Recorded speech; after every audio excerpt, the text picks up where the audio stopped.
আপনি বুগলি সম্পর্কে অনেক কিছু শুনেছেন বা দেখেছেন।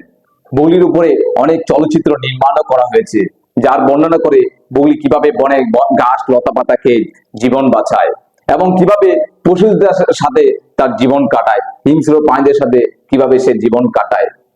আসসালামু আলাইকুম সুপ্রিয় দর্শক, আমি মনির হাসান, আপনাদের ভাই। আজকে এক অন্যরকম গল্প নিয়ে হাজির হয়েছি, চলুন দেখুন।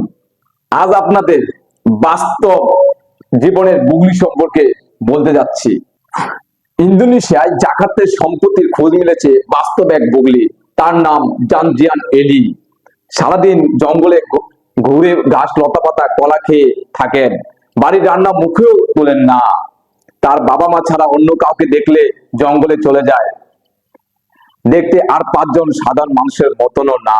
আধুনিক সভ্যতা বলতে সে কিছুই জানে না, সামাজিক নিয়ম কানুন কিছুই বোঝে না, কথাও বলতে পারে না। সাধারণ মানুষ থেকে একদমই আলাদা। রাত দিন জঙ্গলের ভিতর কাটে তার। পশু পাখি তার বন্ধু, বিনা অনায়াসে দৌড়াতে পারে প্রায় 20 কিলোমিটার। এভাবে সারাদিন মনের মতো ছুটাছুটি চলে যায় দিন তার।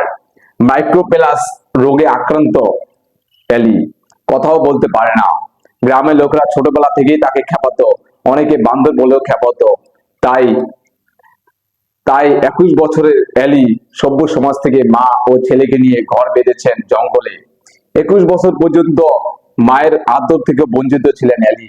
সে জীবনে অধিকাংশ সময় পশুদের সাথেই সময় কাটাইছেন এবং খিদে পেলে ঘাস লতা পাতা খেয়ে তার জীবন বাঁচাতেন। এই জন্য এলি মানুষের আদলে থাকলেও দেখতে ভিন্ন রকম।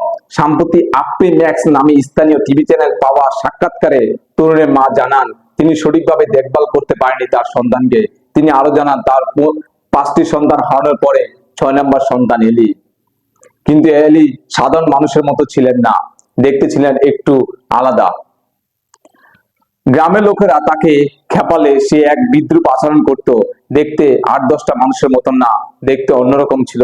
তাই এলিকে আরো বেশি খেপাতো মানুষ।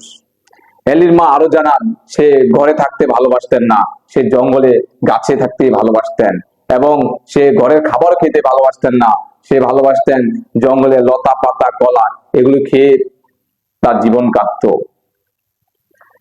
এমনকি এলির মা আরো জানান এলি সাধারণ মানুষের মতন ছিলেন না বলে তাকে এলাকার মানুষ তথাকথিত ভাবে খেপাতো।